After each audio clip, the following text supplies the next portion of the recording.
Hello, listeners, and welcome back to our channel. I'm T Storyteller. So, I hope that all of you are doing great and all of you are eager to learn something new. That's why today I am here with our new story, Jalebis. This is a very interesting and funny story about a school going boy who buys some jalebis, and those jalebis proved to be very heavy on him. So let's read the story and see what happens next. And if you like my voice or like this story, so please do subscribe to our channel. So now let's move towards it. It happened many years ago. I was in the 5th standard at the government school Kambilpur, now called Atak. One day I went to school with 4 rupees in my pocket to pay the school fees and the fund. When I got there, I found that the teacher who collected the fees, Master Ghulam Muhammad, was on leave, and so the fees would be collected the next day. Although the day the coins simply sat in my pocket, but once school got over and I was outside, they began to speak. Alright, coins don't talk, they jingle or go khanak khanak. But I am telling you, that day they actually spoke.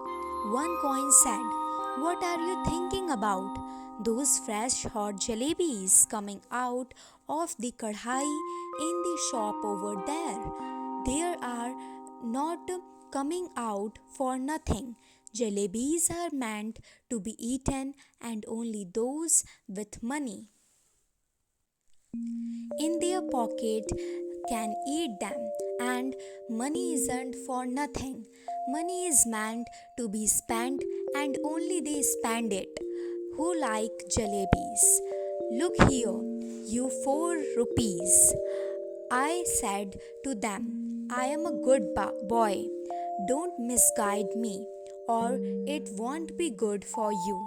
I get so much at my home that I considered even looking at something in the bazaar a sin. Beside, you are my school fees and fund money. If I spend you today, then how shall I show my face to Master Ghulam Muhammad in school tomorrow? And after that to Allah Mia at Qamat. You probably don't know it, but when Master Ghulam Muhammad gets angry and makes you stand on the bench, he simply forgets to let you sit till the last bell rings. So it's best you stop chewing at my ears like this and let me go home straight. The coins disliked what I had said so much that all of them began to speak at the same time. There was such a clamor that passer-by in the bazaar stared eyes wide with surprise at me and my pocket. The coins of those days, the wretched thing, made so more noise too. Finally, in a panic, I grabbed all 4 of them and held them tight in my fist, and then they were silent. After taking a few steps, I loosened my grip. Immediately, the oldest coin said, "Here we are trying to tell you something for your own good, and you try to strangle us instead. Tell me honestly now, don't you feel like eating those hot jalebis? And then, if you do end up spending us for today, won't you get the scholarship money tomorrow? Sweets with the fees with the scholarship money. End of the story. Kissa khatam, paisa hazam." "What you are saying isn't right," I replied, "but it isn't that wrong either. Listen, stop blabbering and let me think. I am not a common sort of boy, but then these jalebis are no common sort of jalebis either. They are crispy, fresh, and full of sweet syrup. My mouth watered, but I wasn't about to be swept away so easily. In school, I was among the most promising student. In the fourth standard examination, I had even won a scholarship of 4 rupees a month. Besides, I came from a particularly well to do family, so I enjoyed considerable prestige. I had never once been beaten so far. On the contrary, Masterji had got me to beat the other boys.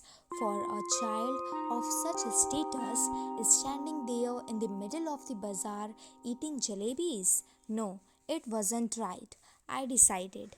I clenched the rupees in my fist and came home.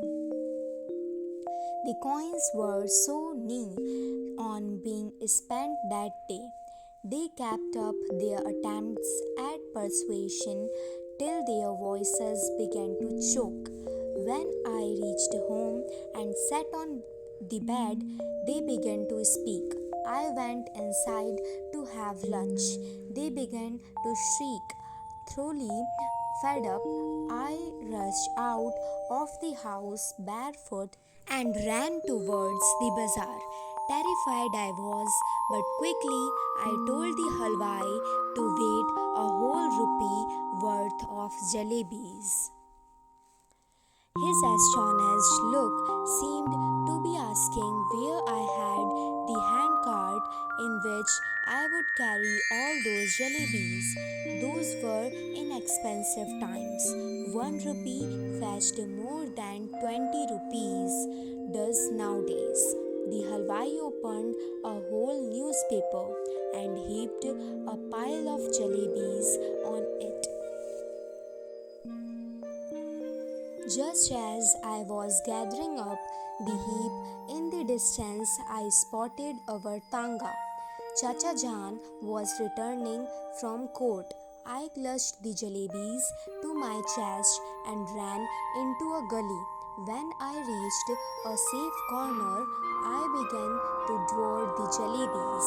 I ate so many jalebis that if anyone pressed my stomach, a little jalebis would have popped out of my ears and nostrils. Very quickly, boys from the entire neighborhood assembled in the gully. By that time, I was so pleased with my stomach full of jalebis that I got into the mood for some fun. I started handing out jalebis to the children around. Delighted, they ran off, jumping and screaming into the gullies. Soon a whole lot of other children appeared, probably having heard the good news from the others. I dashed to the halwai and bought 1 more rupees worth of jalebis, came back and stood on the chabutra of one of the houses liberally, distributing jalebis to the children just like the governor sahib used to distribute rice to the poor and needy on Independence Day. By now, there was a huge mob of children around me. The beggars too launched an assault. If children could be elected to the assembly, my success would have been assured that day, because one little single from my jalebi yielding hand and the mob would have been willing to kill and get killed for me. I bought jalebis for the remaining 2 rupees as well and distributed them. Then I washed my hands and mouth at the public tap and returned home, putting on such an innocent face as if I hadn't even seen the end of a jalebi all my life. Jalebis I had gobbled up easily enough, but digesting them became another matter. With every breath came a burp, and with every burp, the danger of bringing out a jalebi or two. The fear was killing me. At night, I had to eat my dinner as well. If I hadn't eaten, I would have been asked to explain why I did not want any food, as if I had pretended illness. The doctor would have been summoned, and if the doctor, after feeling my pulse, had declared Munna has devoured a mound of jalebis, I would simply die. The result was that all night I lay, quiet like a jalebi, suffering from a stomach ache. Thank God I didn't have to eat all 4 rupee worth of jalebis by myself.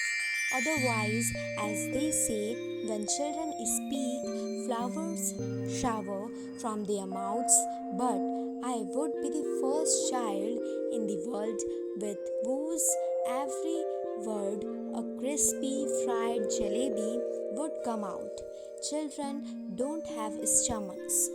They have digestion machine. My machine too kept working right through the night.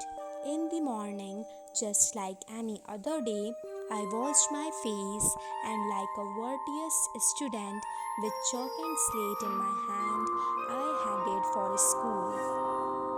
I knew I would get the previous month's scholarship that day, and once I had paid the fees with that amount, the jalebis would be completely digested. But when I got to school, I found out that the scholarship was going to be paid the following month. My head started to spin. I felt as if I was standing on my head and could not get onto my feet again ever, even if I tried. Master Ghulam Muhammad announced that the feast would be taken during the recess. When the recess bell rang, I tucked my bag under my arm and left the school and simply followed my nose, walking on and on. If no mountain or ocean blocked my path, I would have kept going till the end of the earth and the sky began. And once I got there, I would say to Allah Mia, just this once save me. Order of Farista to pass by and drop just 4 rupees in my pocket. I promise I will use them only to pay my fees and not to eat jalebis. I couldn't reach the point where the earth ended, but definitely reached the point where the Kambelpur railway station began. The elders had warned me never to cross the railway tracks. Fine, the elders had also warned me that one must never eat sweets with one's fees money. How did this instruction escape my mind that day? I don't know. There was a shade giving tree beside the railway tracks. I sat under it and wondered whether there could possibly be a more unfortunate child than me in this world. When the coins had first created a racket in my pocket, the entire matter seemed so simple and straightforward. Eat jalebis with fees money and then pay the fees with the scholarship money. I thought that 2 and 2 added up to 4 could never be 5. How was I to know that sometimes it added up to 5 as well? Had I known that I would get the scholarship the next month, I would have postponed my jalebi eating program to the next month as well. Now, for the crime of eating a few jalebis. For the first time in my life, I was absent from school and crouching in the shade of a tree in a deserted corner of a railway station, sitting there under the tree. At first, I felt like crying. Then I felt like laughing when it struck me that the tears I was shedding were not tears but drops of jalebi syrup. From the jalebis, my thoughts went to the feast, and from feast to Master Ghulam Muhammad's cane, and from his cane I thought of God. I closed my eyes and began to pray. Allah Mia, I am a very good boy. I have memorized the entire namaz. I even know the last 10 surahs of the Quran by heart. If you wish, I can recite the entire Ayat al-Kursi for you just now. The need of your devotee servant is only the feast money that I ate the jalebi with. So, alright, I admit I made a mistake. I didn't eat them all by myself, though I fed them to a whole lot of children too. But yes, it was a mistake. If I'd known the scholarship money would be given next month, I would neither have eaten them or fed them to the others. Now you do one thing. Just put 4 rupees in my bag. If there's a paisa more than 4 rupees, I will be very displeased with you. I promise if I ever eat sweets with my fees money again, then let a thief's punishment be my punishment. So, Allah Mia, just this once help me out. There is no shortage of anything in your treasury. Even our chaprasi takes a whole lot of money home every month. And Allaji, after all, I am the nephew of a big officer. Won't you give me just 4 rupees? After the prayer, I offered namaz, recited 10 surahs, Ayat al-Kursi, Kalam e Tyab. In fact, everything that I remembered at that time. Then I blew over my bag saying Chu. Then, after saying Bismillah, I realized that what they said was only too true. No one can erase what fate has decreed. Forget 4 rupees. There weren't even 4 paisa in my bag. Just a few textbooks and notebooks, one pencil, one sharpener, one Eid card my mamu had sent me last Eid. I felt like crying as loudly as I could. But then I remembered that school must have ended and the children must be on their way to home.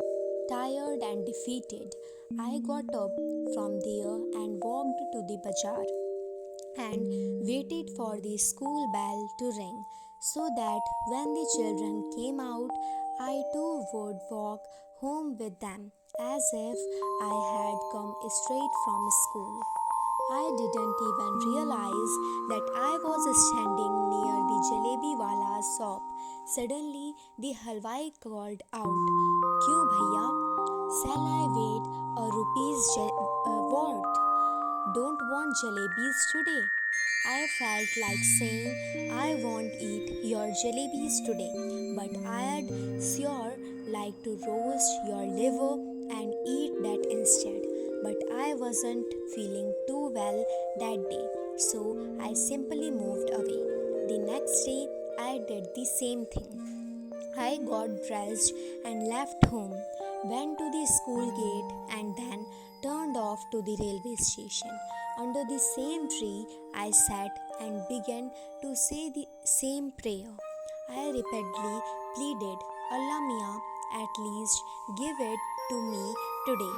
Today is the second day. Then I said, alright, come, let's play a game. I will go from here to that signal. You secretly place 4 rupees under this big rock. I will touch the signal and come back. What fun it will be if I pick up the rock and find 4 rupees underneath. So, are you ready? I am going towards the signal. 1, 2, 3. I went up to the signal and returned smiling, but I could not find the courage to pick up the rock. What if the coins were not there? But then I thought, what if they were? Finally, after saying Bismillah, when I lifted up the rock, this big hairy worm got up and curling and twisting wriggled towards me. I screamed and ran away and once again touched the signal. Then, crawling on my hands and knees, I reached the tree. I tried my best not to let my eyes stray towards the rock, but as I picked up my bag and was about to leave, I had to look once again at the rock. And do you know what I saw there? I saw Mr. Worm coiled on it comfortably, staring at me. I walked away, thinking tomorrow I will do wazoo, wear clean clothes and come here. From morning to noon, I will keep reading the namaz. If even after that Allah doesn't give me 4 rupees, I will be forced to learn how to strike bargains and make deals with Him. After all, if my Allah does not give me my 4 rupees, then who will? That day when I returned home, apparently from school and actually from the railway station, I was caught. The report of my absence had reached home. It's useless to relate what happened after that. Well, whatever happened, happened. But up to the 7th or 8th standard, I kept wondering if Allah Mia had sent me 4 rupees that day. What harm could it have possibly caused anyone? It was only later that I came to the conclusion that if Allah Mia were to provide all for the asking, then man would even today be living in nests like vultures and crows and would not have learned the art of making jalebis. The end. I hope that all of you like this story. So please do like, share, subscribe and comment on our channel. And if you want to listen any specific story, so please let us know in the comment box. Thanks for listening.